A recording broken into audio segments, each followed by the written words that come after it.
Hi, I'm Jen. I'm an alcoholic. Hi, Jen. Can you hear me okay with the...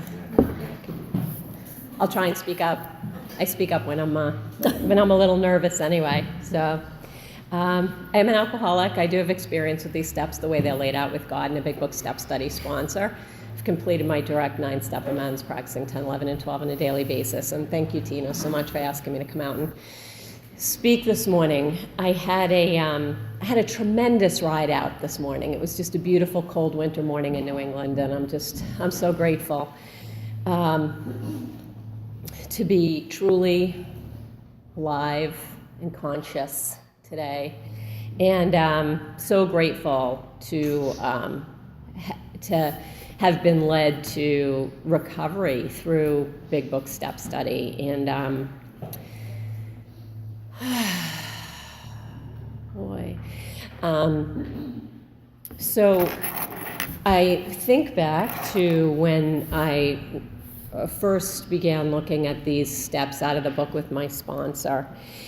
And I had been around the halls of AA for a long time, not tremendously long time, about 7.5 years. And I was having a lot of problems and couldn't sort of figure out why I wasn't happy, joyous, and free, or why I wasn't wearing recovery like a piece of, loose-fitting garment, and all these, sort of like recoveryisms, that I was hearing. And I didn't understand, because I was running around like crazy, doing everything I could to get this thing, and but I wasn't drinking, and but I wasn't spiritually fit in any way, and I didn't know how to get God. I didn't even know that's what I needed. I didn't know that that's like what I needed was to get God, because just like it talks about in this chapter, I was convinced that it was self that was going to be my solution. Like, I really thought that I had not truly grasped the first step. 7.5 years in recovery, I didn't know what made me an alcoholic, for real. And so I thought that, as the book talks about it, at the kind of the tippy end here, is that it was, that my self-confidence would come from my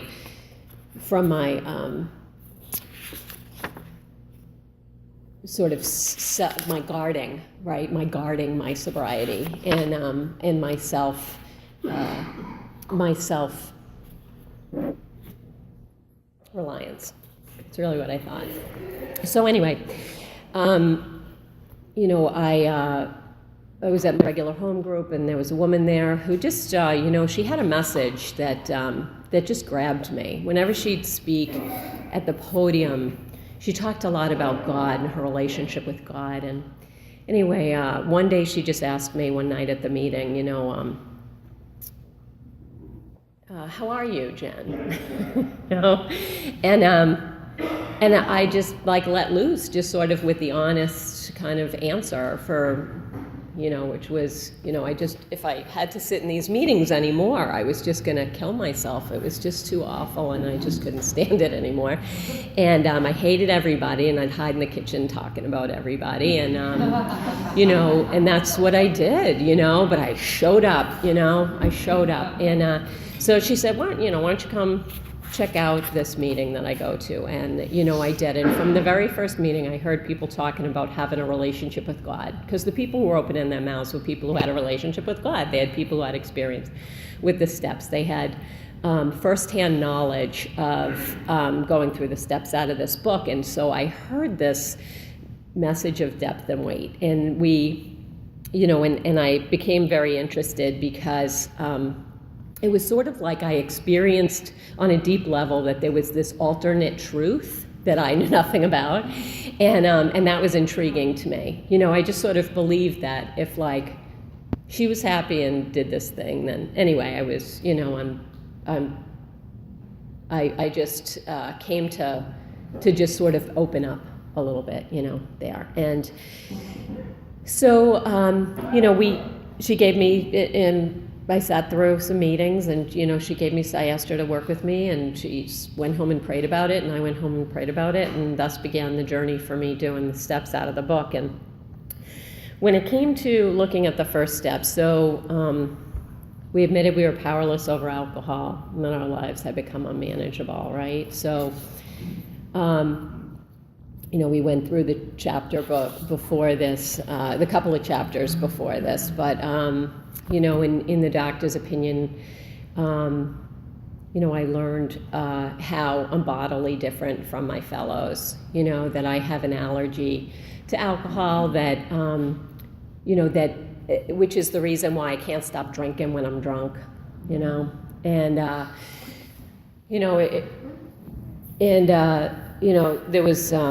there was a little bit more to understanding that for myself, but that was the come away message that I had with that that I was a real alcoholic, and there was no question in my mind that I was an alcoholic, but I had no idea what made me a real alcoholic. Like, I didn't know how I was different from the heavy drinker that's talked about as well, and I came away knowing what does make me different. I mean, there was no question in my mind that I could control my drinking. I just didn't know what was the solution to my drinking. Like, I thought it was those other things I talked about. I thought it was myself and a lot of running around. So, we went through this work together, and I just have to say, like, this chapter more about alcoholism, and where I learned about the strange mental blank spot and the peculiar mental twist and the delusion, the self-delusion, and the delusional thinking that I have. And boy, that was like really an eye-opener for me. And I've come to understand this stuff more deeply the longer that I've been around here, and the more people that I've worked with, and the more conversation, the more study, on this step, so that my understanding of my own self-delusion has gotten a lot clearer, in the years since I sat with my sponsor. I didn't have to have the understanding then with her that I have now, in order to have a working understanding of how self-reliance fails me when it comes to alcohol. And I would come to find many other things, but particularly what makes me a real alcoholic is my self-delusion around alcohol, and that I cannot control whether I pick up a drink, whether I take a drink or not, right? So I have an inability to see a situation as it is when it comes to alcohol. I was unable to bring with enough force to the front of my mind what happened the last time I drank to keep me from picking up the next drink. And, it says, by every form of self-deception and experimentation, they will try to prove themselves exceptions to the rule, therefore non-alcoholic. And it says the same thing, the delusion that we are like other people or presently maybe has to be smashed.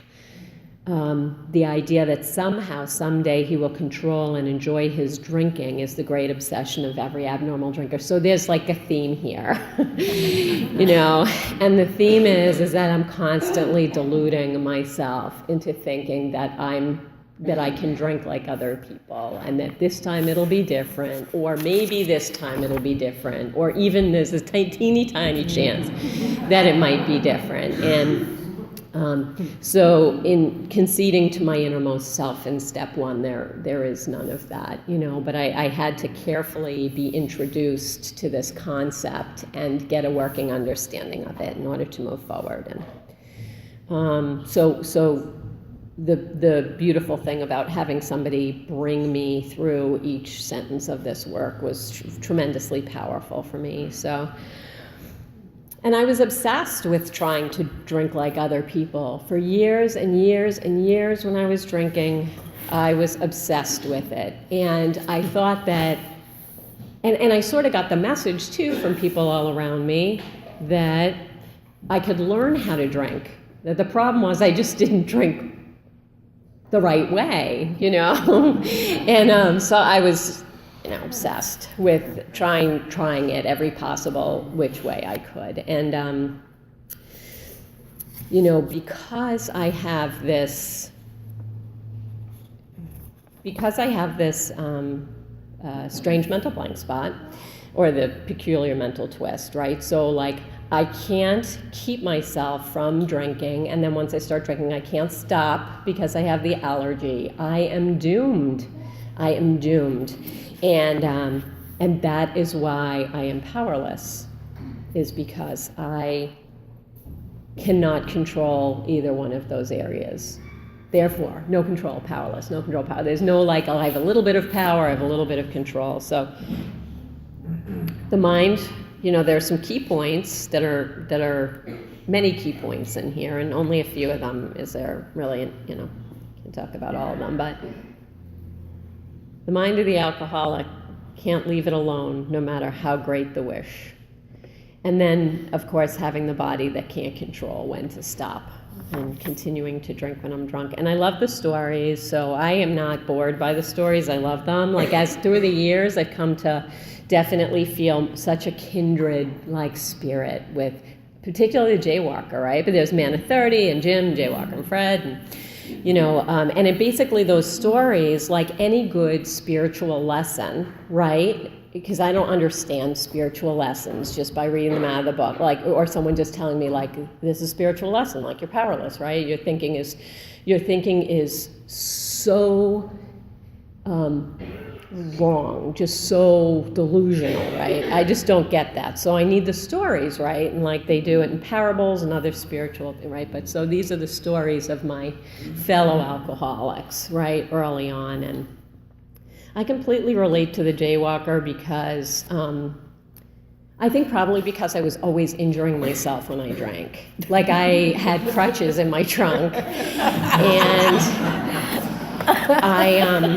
I thought like I was like I thought I was like Nadia Comaneci or Olga Corbett when I was drinking. Like I would lose the fact that I wasn't like an 8-year-old in gymnastics class, and I was always damaging myself. And there was no so I get it. Like for him, it was running in front of fast-moving streetcars, you know. And for me, I can relate. Like you know, it wasn't even so like that's kind of like I got this inkling like, okay, well, I'm powerless over being a gymnast when I'm drunk, but I'm also, but you know, it happens much earlier than that, of course, for me. But you know, and I certainly can understand.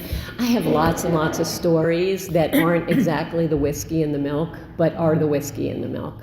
I have my whiskey in the milk, right? And people would look at it and be like, what? Whiskey in your milk? You know?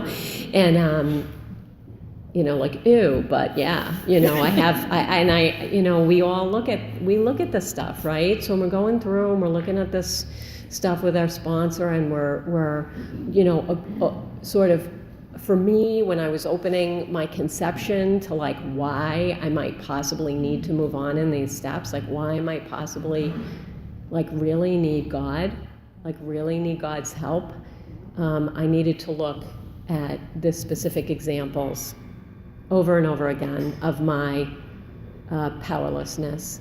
And that, you know, I was taught that the unmanageability that's discussed in this first step is centers in the mind. My life is not unmanageable because of what happens when I drink. My life is unmanageable because what happens in my mind before I pick up a drink. If I had manageability in my mind and could keep myself from picking up the first drink, I would not be here. But I cannot. So I have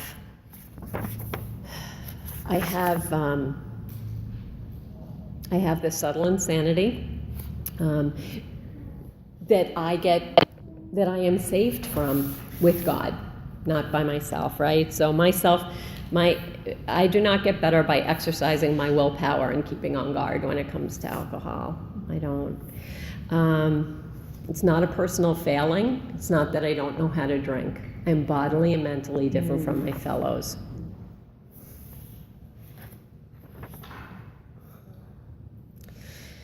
So I'll just pretty much close with this, that my sponsor impressed upon me that the alcoholic mentality is a hopeless condition. There are a lot of words like hopeless in here, right? Throughout the book, but particularly this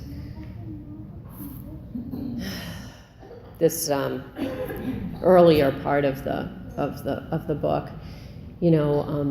Hopeless, doomed, baffled. Pretty good description. Actually, perfectly accurate description. I'm not going to be vague in my language here. It's perfect language for me. So, the setup, the great setup toward the end here is that,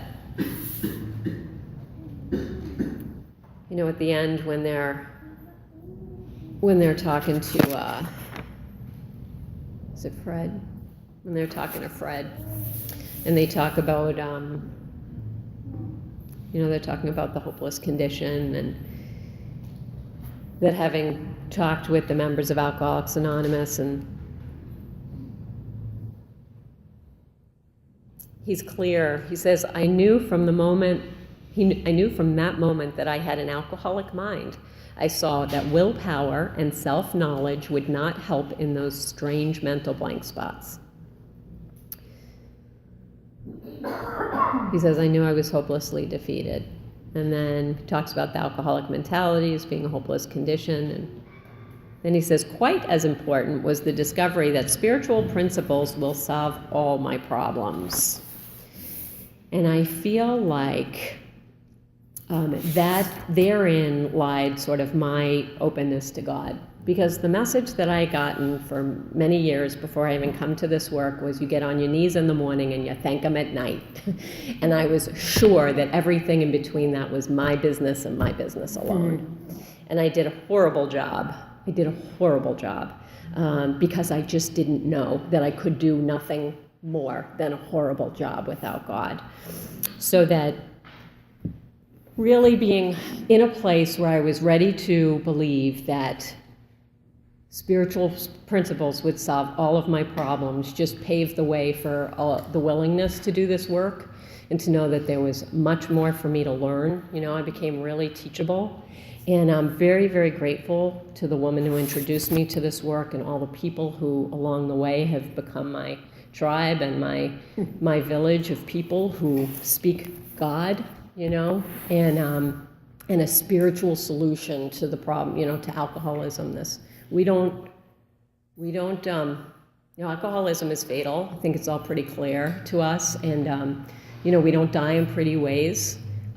We die cold under bridges and in freezing cars and off the sides of the roads and smashed and in, with seizures and lots of other, and with being yellow with big bellies, and we die horrible, horrible deaths in active alcoholism. And, to have a solution that's as beautiful as the one I found here, I'm just tremendously grateful for. So thanks so much.